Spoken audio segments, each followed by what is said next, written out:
You ever been laughed out of your own house? I have. The day I got fired, my own mama shook her head like she already buried me. Now, every single one of them clocks in under my name, and let me tell you, success sure tastes different when it's served cold. But this ain't just a story about revenge. It's about what it costs to win. Stick around. It's funny, the things you remember about the day your life falls apart. I don't remember the exact words my boss used. It was all corporate jargon, a perfectly polished script designed to cushion the blow while twisting the knife.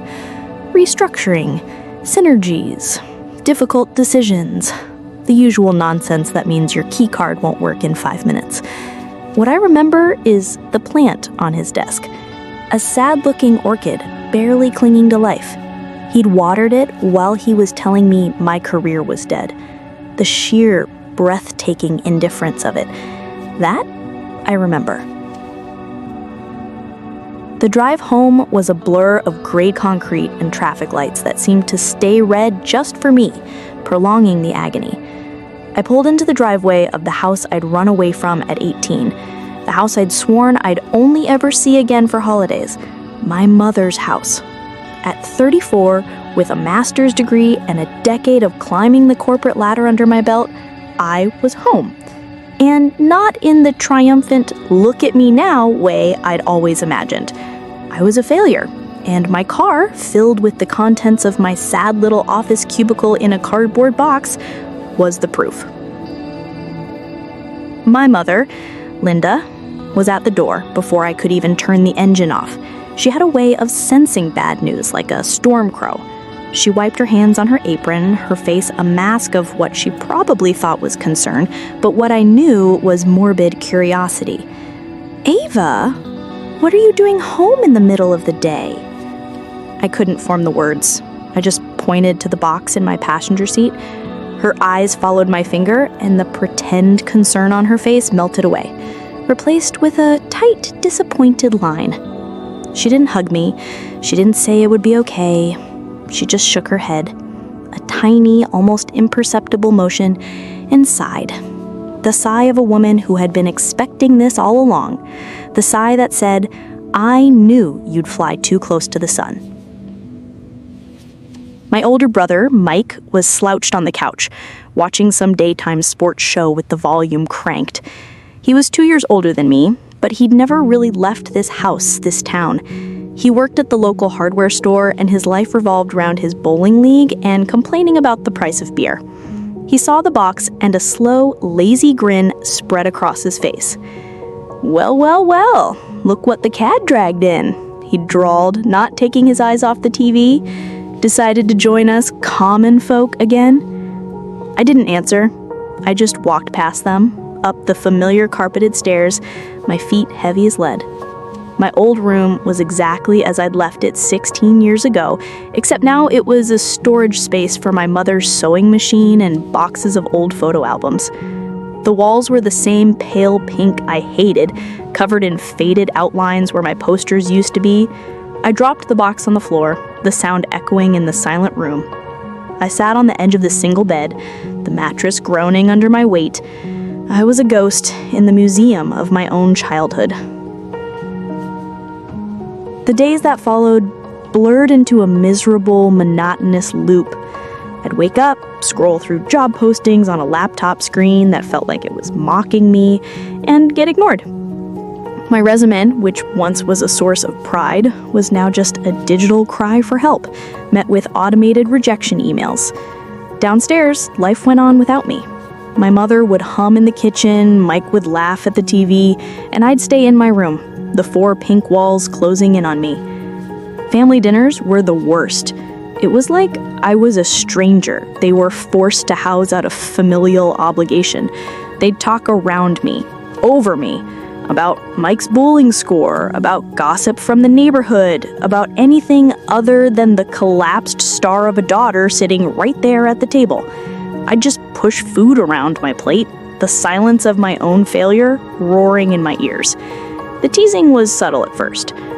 "You're awfully quiet, Ava. my mother would say, a hint of accusation in her tone. "You used to be so full of stories about your big city life." "Yeah," Mike would chime in, smirking into his mashed potatoes. "Guess there's not much to say when your biggest accomplishment of the day is getting out of bed." Have you ever been kicked when you're already down by your own family? It's a special kind of pain. It's a betrayal that rewrites your history, making you question if they ever loved the person you were trying to become. The turning point came about a month into my sentence. I'd crept downstairs late one night, desperate for a glass of water, desperate for a change of scenery from my pink prison. The TV was off, but a light was on in the kitchen. I heard their voices, low and conspiratorial. My mother and Mike. I froze at the bottom of the stairs, hidden by the darkness. "I just don't know what to do with her, Maki," my mother said, her voice heavy with performative weariness. "She just mopes around all day. It's embarrassing." Then came my brother's voice, laced with a venom that chilled me to the bone. "Let her mope, Ma. It's about time she got knocked down a peg or two. She always thought she was better than us with her fancy degree and her important job, walking around here like she was royalty visiting the peasants. Look at her now. Got nothing. Serves her right." My mother didn't defend me. There was a moment of silence, and then she said, "I know. I just wish she'd be more realistic. Maybe she can get a job as a receptionist somewhere. Something simpler." Serves her right. The words hit me harder than any termination notice. It wasn't just teasing. It wasn't just a lack of understanding. It was malice. They were enjoying this. My failure was their victory. It affirmed their own small, safe lives. I didn't get a glass of water. I turned and walked back up the stairs, my body numb, my throat tight. I closed my bedroom door, the soft click sounding like a final gunshot. The rage, which had been simmering for weeks, finally boiled over. It wasn't a loud, screaming rage. It was a cold, quiet fury, a fire that burned away the tears and the self-pity. My eyes scanned the room, the tomb of my past self.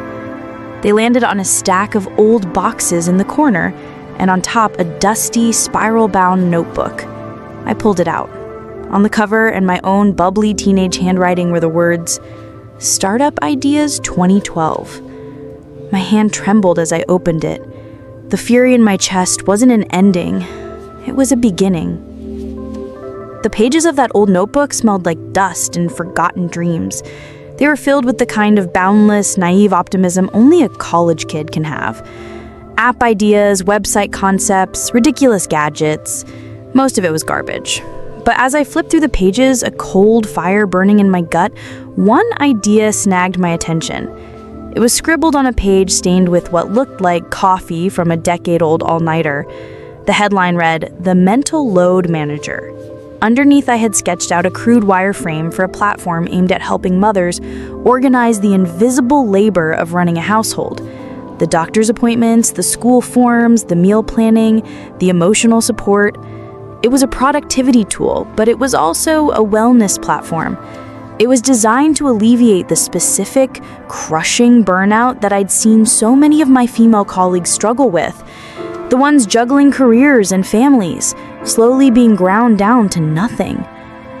Back in 2012, it was just a half-baked idea. But now, in 2025, sitting in my childhood bedroom after being chewed up and spit out by a corporate world that demanded everything and gave nothing back, it felt less like an idea and more like a mission. For the first time in a month, I didn't wake up with a sense of dread. I woke up with a purpose. The depression didn't vanish, but it was pushed aside by a frantic, obsessive energy. I spent hours at the local library using their computers because my laptop felt tainted with failure. I devoured market research, downloaded competitor apps, and filled pages of a new notebook with business plans, user personas, and financial projections. The pink-walled room became my command center. The ghosts of my teenage self were replaced by the blueprints of my future. After 2 weeks of relentless solitary work, I had something that looked real. A solid concept, a detailed plan. The old corporate part of me, the part that craved validation, decided it was time to share it. Maybe, I thought, if they see I have a plan, a real tangible project, they'll stop looking at me with such pity and contempt. Maybe they'll finally see me. I chose a Sunday evening, right after dinner. My mother was clearing the plates and Mike was getting ready to head out for his bowling night. My heart was pounding. It felt like I was pitching a multi-million-dollar deal, not talking to my own family in our linoleum-floored kitchen. Can I show you guys something? I asked, my voice barely a whisper. They stopped, surprised. I took a deep breath and launched into my pitch. I laid out the problem, the epidemic of female burnout. I explained the solution, my hybrid wellness and digital productivity platform, which I had tentatively named Aura. I talked about the target market, the revenue streams, the potential for growth. I spoke with a passion I hadn't felt in years. When I finished, there was silence. Not the impressed silence I had hoped for, but a heavy, awkward one. My mother fiddled with a dish towel. Mike just stared at me, a strange look on his face. Then he started to chuckle, a low, rumbling laugh that grew until he was leaning against the counter, shaking his head. "Aura?" he sputtered. "What, are you selling crystals now? Ava, this is hilarious." My mother joined in with a nervous, tittering laugh. "Oh, honey," she said, patting my arm in that condescending way of hers. "It's a cute little idea, another one of your projects. But people don't pay for things like that. Who has time to organize their organizing?" The passion in my chest turned to ice. "It's a real business, Mom. There's a huge market for it. Overworked moms are my market." Mike snorted. "Overworked moms? What do you know about that? You don't even have a kid. Maybe you should start with something a little smaller, like making your bed in the morning." He delivered the line with a perfect, cruel smirk. My mother giggled again, covering her mouth like a schoolgirl. They saw my dream not as a business plan, but as a symptom of my delusion, the punchline to the joke that my life had become. I just stood there, my presentation notes clutched in my hand, the paper crinkling under the pressure. I didn't shout, I didn't cry. I just took the mockery and let it settle inside me, turning not into sadness, but into fuel. What keeps you going when the world calls your dream a phase? For me, it was their laughter. It became the soundtrack to my hustle. I packed up my notebooks and my laptop and I left. I couldn't work in that house anymore. I needed to be somewhere my ambition wasn't a punchline. My first real step was applying for a local small business grant. It was for a paltry $5,000, but it would have been enough to hire a freelance coder for a prototype. I poured everything into the application. I polished my business plan until it shone. I waited for 3 agonizing weeks. The rejection came in a thin, impersonal envelope. While we found your proposal compelling, the competition was exceptionally strong this year. I read the letter sitting in a booth at a small, family-run cafe on the other side of town called The Daily Grind. It was the only place I could afford to work from for hours, nursing the same cup of coffee. I must have looked as defeated as I felt, because the owner, a woman in her 60s named Maria with kind, tired eyes, walked over and sat down opposite me. "Babuse?" she asked gently. I just nodded, pushing the letter across the table.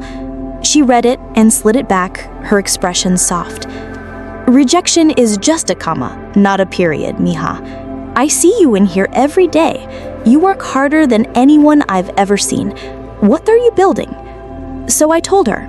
I told her everything about the idea, the research, my family's laughter, the grant rejection. I expected her to give me a sympathetic nod and walk away. Instead, she stood up and motioned me to follow her.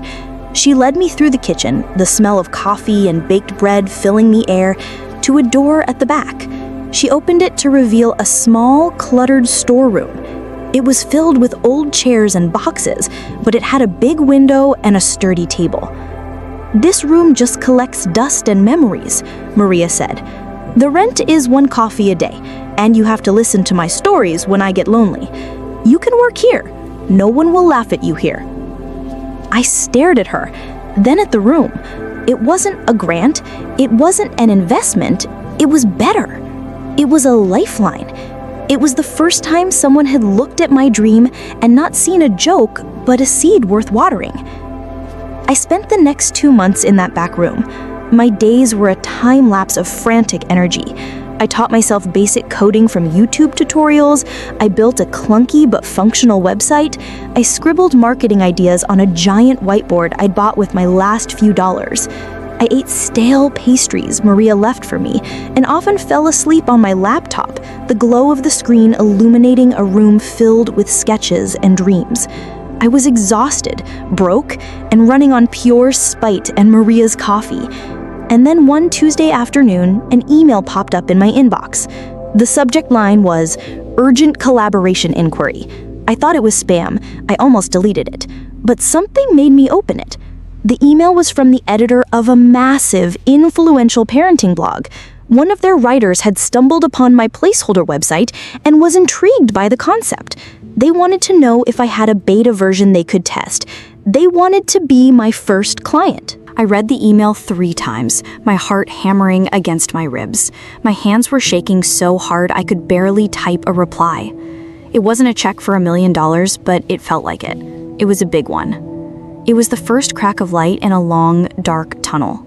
My family had laughed. The grant committee had passed. But someone, somewhere, saw what I saw, and they wanted in.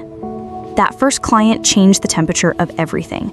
It wasn't a paying gig, not yet. It was a trial, a partnership. But their name, a nationally recognized parenting brand, gave me a legitimacy I couldn't buy. Suddenly, I wasn't just a crazy lady with a whiteboard in the back of a cafe.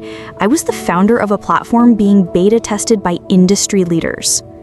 But validation doesn't pay the bills. The next 6 months were a brutal, precarious balancing act. My days were spent on frantic Zoom calls with the blog's team, refining the app based on their feedback. My nights were spent wrestling with code, fixing bugs, and fighting the crippling self-doubt that whispered in my ear, telling me I was an imposter who was gonna be found out at any moment. The overdue notices for my student loans and credit cards started piling up on the corner of my desk, a constant, threatening reminder of how close to the edge I was. I was living on cheap noodles in the adrenaline of chasing an impossible deadline. I knew I couldn't do it alone anymore. I was a manager, not a coder, a strategist, not a copywriter. I needed a team. But with zero capital, the only currency I had to offer was equity, a tiny slice of a dream that, most days, felt more like a hallucination. My first hire was Sarah. I found her in a local moms group on Facebook where she'd posted a long, raw rant about quitting her job as an ER nurse. She was burned out, disillusioned, and tired of a system that treated caregivers like disposable cogs. She saw the soul of Aura before I even finished explaining it. She understood the mission in her bones. She became my chief operating officer, working from her kitchen table between her kids' naps, her insights into wellness and genuine human need shaping the very core of our product. Next came David. He was a referral from a college friend, a brilliant coder who'd just been laid off from a big tech firm in the latest round of downsizing. He laughed when I pitched him. "So let me get this straight," he said over a crackling video call. "You have no money, no office, and your server is probably a dusty laptop in a closet? And you want me to be your CTO?" I said yes, but we're not building another soul-crushing data mining machine. We're building a lifeboat. Something in that line must have landed. He agreed to work for equity, grumbling the whole time that he was probably insane. He moved all my clunky code onto a real server and started building the elegant, intuitive app I had only seen in my head. Our final founding member was Chloe, a single mom I hired off a freelance website to write some blog posts for $100, which was practically my entire marketing budget. Her writing was electric. She didn't just write copy, she wrote truth. She captured the feeling of being overwhelmed mother with a poetic, gut-punching honesty that made me cry. I couldn't afford her hourly rate, so I offered her the head of content role and a piece of the company. She accepted without hesitation. Our boardroom was the four of us on a Zoom call, and our office was a collection of beanbag chairs and secondhand desks we crammed into Maria's storage room. We were a ragtag crew of misfits. A burned-out nurse, a laid-off coder, a struggling single mom, and a disgraced manager. We were all running from something, but for the first time, we felt like we were running towards something together. The turning point, the moment the boulder we'd been pushing uphill started to roll on its own, came from Chloe. "We need a viral moment," she announced one evening as we were sharing a cheap pizza. "We need to stop talking about the app and just show it." The next day, she propped her phone up against a stack of books in her messy living room and filmed a 30-second TikTok. There was no fancy lighting, no script. It was just her looking exhausted, using the Aura app on her phone to delegate her family's entire weekend schedule: soccer practice, grocery list, laundry, birthday party, in less than it took to make a cup of coffee. She ended the video by looking directly at the camera and saying, "For the first time all week, I can breathe." She posted it with the trending sound and the hashtag #MomBurnout. We didn't think much of it. The next morning, we woke up to chaos. The video had exploded. 1 million views, then 2, then 5. The comments were a tidal wave of recognition. "This is my life. I feel so seen. Where can I download this?" Our server, the one David had so carefully built, crashed twice from the sheer volume of traffic to our landing page. Our Slack notifications were a constant flashing strobe light of new signups. We were a real company. The viral video didn't just get us users, it got us noticed. An email landed in my inbox, this one from a well-known venture capital firm. They were hosting a pitch day for promising new startups. They wanted to see Aura. My hands trembled as I prepped for that Zoom call. This wasn't the parenting blog, this was the big leagues. These were the angel investors who could turn our backroom dream into a global reality. Sarah, David, and Chloe helped me prep, grilling me with questions until 3 in the morning. The pitch itself was a surreal experience. I was sitting in Maria's storeroom, the smell of garlic bread wafting in from the kitchen, pitching to a grid of serious, unsmiling faces in what looked like futuristic glass offices. I poured my heart out. I told them our story. I showed them the numbers, the growth, the TikTok video. Most of the investors listened politely, their faces unreadable. But one of them, a man with a severe haircut and a bored expression, wasn't even pretending to pay attention. He was typing on his phone. Midway through my financial projections, he just left the call. His little black square vanished from the screen without a word. It was like a punch to the gut. My confidence wavered. I could feel the energy drain from the virtual room. But then I saw her, another investor, a woman named Julia, who hadn't said a word yet. While the man was leaving, she had leaned closer to her camera. Her eyes were laser focused on me. She wasn't looking at her phone. She was watching me, really watching me, with an intense analytical gaze. When I finished, the moderator thanked me and the call ended abruptly. I just sat there, staring at the blank screen, my hand trembling as I went to click the end call button. I felt sick. The man who walked out was the only thing I could think about. We'd failed. Do you remember the exact moment your life tilted, even just a little? My phone rang. It was an unknown number. I almost ignored it. I answered, my voice shaky. "Ava, it's Julia Stone." It was the woman who had leaned in. "That was a great pitch. You've got something special. I'm in, but on one condition." Julia's condition was simple and brutal. "Your team is loyal," she had said on the phone, her voice sharp and devoid of sentiment. "But they're not killers. You're building a tech company, not a support group. I'll give you the $200,000, but you have to hire a professional CFO and a VP of growth. People from my world, people who know how to scale." It was the first real compromise. A small piece of our soul traded for a chance at survival. I talked to the team. David, my cynical coder, just shrugged. It was bound to happen. We need grown-ups in the room if we're going to play with the big kids. Sarah, the nurse, was more hesitant, worried that we'd lose the heart of our mission. But ultimately, we all agreed. It was a deal with the devil we were willing to make. The money hit our bank account and life went into hyperdrive. We moved out of Maria's storeroom into a sleek, glass-walled office downtown. We went from a team of 4 to a team of 20 in 3 months. The beanbags were replaced with ergonomic chairs, the cheap pizza was replaced with catered lunches, we were featured in tech magazines and business podcasts. our user growth charts were the coveted hockey stick, soaring ever upward. On the surface, we were the startup dream realized, but the price of that dream was higher than I ever imagined. My job was no longer about building a lifeboat. It was about managing burn rates, optimizing conversion funnels, and reporting to a board.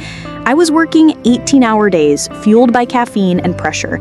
I lived in spreadsheets and strategy meetings. The woman who started this company to fight burnout was now the most burned out person I knew.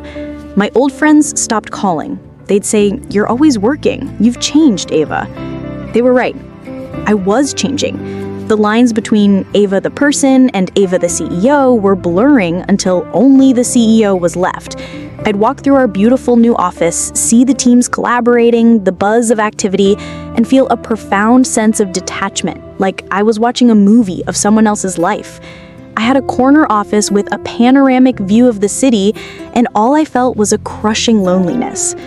And then, just as I was reaching the pinnacle of my professional success, my past came crawling back. My brother, Mike, the one who told me to start by making my bed, started sending me DMs on Instagram. The snide, mocking tone was gone, replaced by a desperate, cloying familiarity. "Hey sis, long time no talk. Things are looking amazing for you, so proud."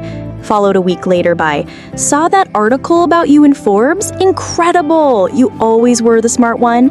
And then the inevitable ask, "Listen, weird question, but any job openings at Aura? Things are kind of tough over here. The hardware store is cutting hours. Let me know."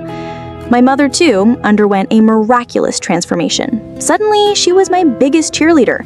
I'd hear from my aunt that my mom was bragging about me at family functions. "Oh, my Ava, I always knew she was different. She has that fire, you know? She got it from me."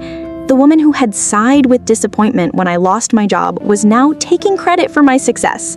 The hypocrisy was so blatant, so shameless, it almost made me laugh. I didn't reply to Mike's messages. I screened my mother's calls. The real breaking point, the moment the entire glass tower I had built came crashing down around me, came in the form of a calendar notification for a meeting I hadn't scheduled. It was from David, my CTO, my first real partner in this venture. The subject was just catch up. He walked into my sterile, minimalist office and closed the door. He didn't sit down. He just stood there, his hands in his pockets, looking uncomfortable. "I'm quitting, Ava," he said. No preamble. The words didn't register at first. "What? Is this about salary? Stock options? We can work something out." He shook his head, a sad smile on his face. "Nah, it's not about that. It's about this." He gestured vaguely at the office around us, at the view, at me. "This isn't what we started. Remember the back room at Maria's? We were helping people. We were building something that mattered. Now we're just another cog. We chase metrics for Julia and her friends. We talk about users as monthly actives and not as human beings.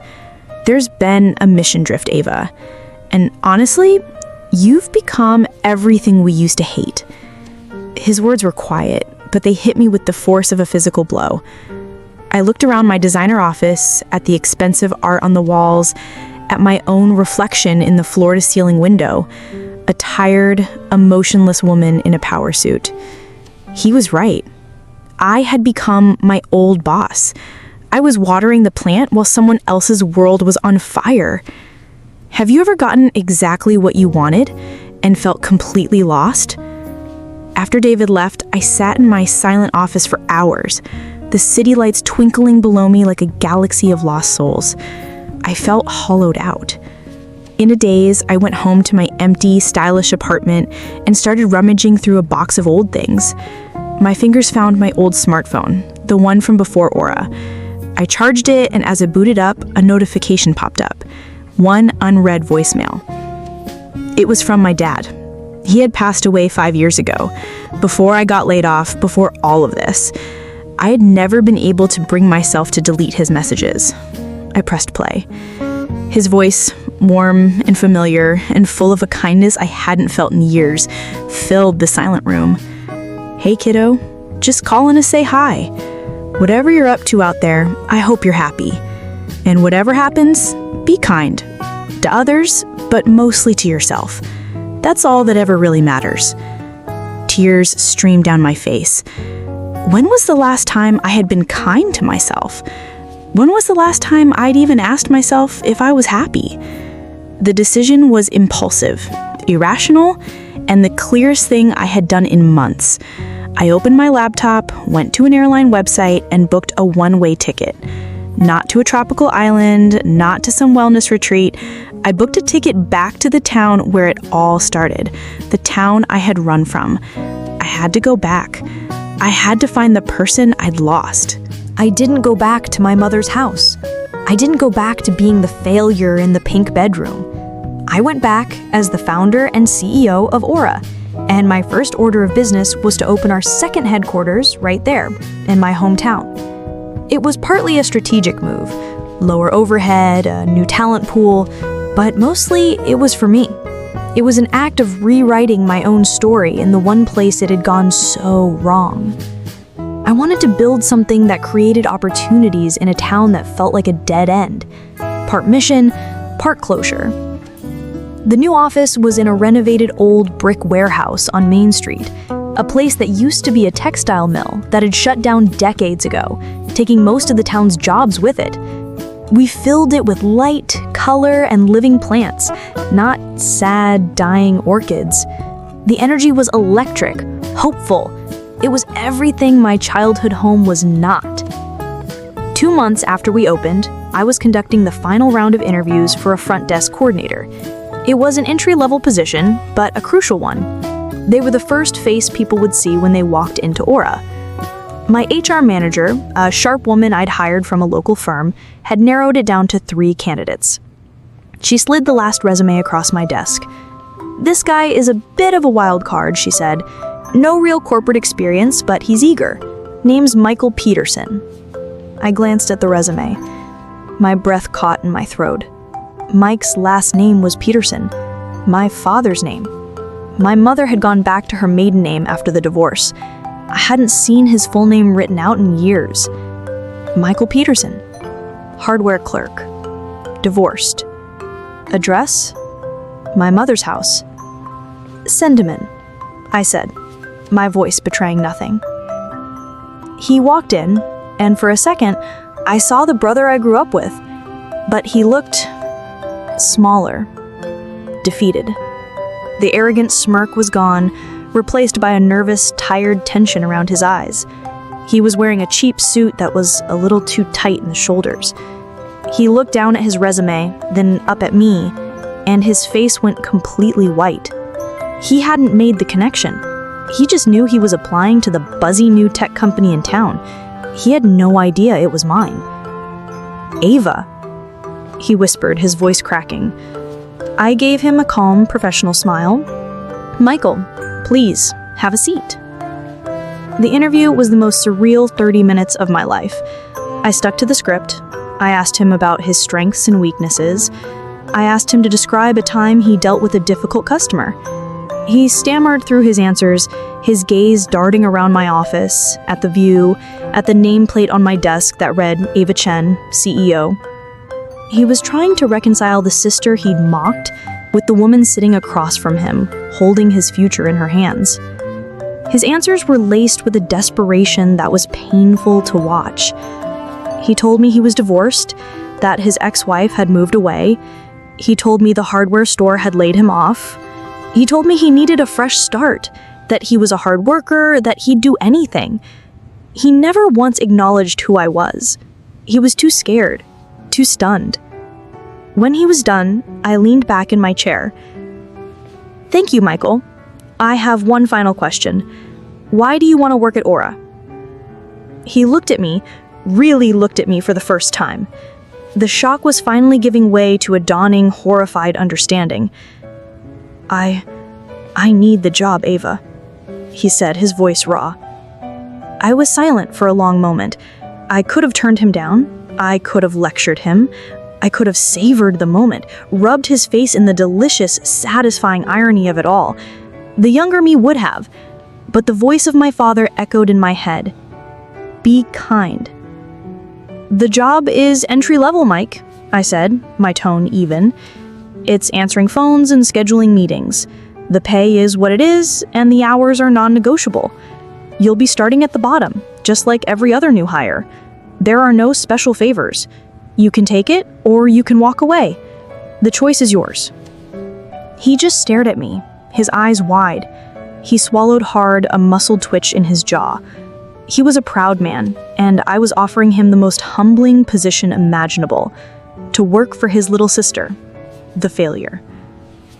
"I'll take it," he whispered. I nodded. I slid a welcome packet across the polished surface of my desk. On top was a black company hoodie with the Aura logo. It was his uniform, a symbol that he now worked in my world, on my terms. He picked it up, the fabric soft in his calloused hands. He looked like a man who had just been pardoned and sentenced at the same time. Would you hire the people who once humiliated you? It's a complicated question, but sitting there, I realized this wasn't about revenge anymore. It was about power. And power isn't about crushing people, it's about having the ability to choose grace. The next Monday was our first all-hands meeting in the new headquarters. The room was buzzing. I stood on the small stage, looking out at all the new faces, all the people who had a job because of an idea I'd had in a pink bedroom. I introduced the new hires, one by one. I got to the last one. And finally, joining us as our new front desk coordinator, please give a warm welcome to Mike Peterson. I smiled and started to clap. He stood up from the back of the room, his face pale. I didn't call him my brother. I didn't give any sign of our connection. I just let him be a new employee. And in that moment, watching him, I felt the last piece of the old anger fall away, replaced by something I couldn't quite name. The first few weeks were a strange, unspoken dance. Mike was a model employee. He was punctual, professional, and unfailingly polite. He answered the phones with a quiet efficiency I never knew he possessed. He saw me in the hallways and would give me a stiff, respectful nod. "Good morning, Miss Chen." Never Ava. He kept his head down and did his job. But he was also watching. He saw me lead meetings. He saw the way the team looked at me, not with fear, but with a fierce loyalty and respect. He overheard engineers talking excitedly about a new feature we were launching. He saw the thank you notes from users that we pinned to a corkboard in the break room, stories from women whose lives had been made just a little bit easier by our app. He was seeing the company not from the outside in, but from the inside out. He was seeing the why behind it all. The brother who had mocked my dream was now handing coffee to the people who were making that dream a reality. The shift in his universe was seismic. 6 months after the hometown office opened, I was invited to give the keynote speech at a national leadership summit in New York. The theme was the future of work. I stood on a massive stage under bright lights, looking out at a sea of thousands of faces. I didn't talk about profit margins or user acquisition costs. I talked about my own story. We're taught that in business, ego is an asset and empathy is a liability. We're told to be ruthless, to scale at all costs, to put the bottom line before people. I am here to tell you that is a lie. The greatest companies, the most resilient cultures, are not built on ego. They are built on empathy. They are built on the radical idea that your employees' well-being is not a perk, it's the entire point. I talked about David quitting, about losing our mission, and about finding it again in a renovated warehouse in a forgotten town. I talked about building a lifeboat. When I finished, the silence was absolute, and then the room erupted in a standing ovation. That quarter, Aura crossed $10 million in annual recurring revenue. The board was ecstatic. Julia Stone called me personally. She said, "I was wrong about you, Ava. You're not just a founder, you're a leader." There was no lavish party. There was no self-congratulatory press tour. Instead, I flew home. I drove to my mother's house, the one I'd grown up in. She met me at the door, her face a mixture of pride and apprehension. She didn't know what to do with this new version of me. I handed her a set of keys. "What's this?" she asked. "It's a house. A small condo over by the lake. It's paid for, it's yours." She started to cry, saying my name over and over. "This isn't for you, Mom," I said, my voice gentle but firm.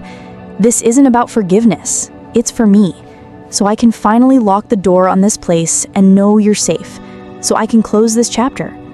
It wasn't an act of spite or even of love. It was an act of freedom. My freedom.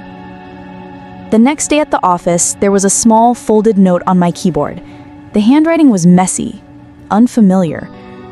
"I was wrong about everything. You're the bravest person I know. Thank you." It was from Mike. It was the apology I thought I'd craved for years. And when I finally got it, I realized I didn't need it anymore. I had already healed myself. The emotional payoff, the real one, came on a quiet Friday afternoon. I was giving a tour of the office to a group of middle school girls for a Women in Tech Day. I was showing them the design lab, the coding pods, the wall of user thank you notes. As I walked away to take a call, I overheard one of the girls whisper to her friend, her voice full of awe. She said, "That's her. That's the CEO lady. She made it." I stopped.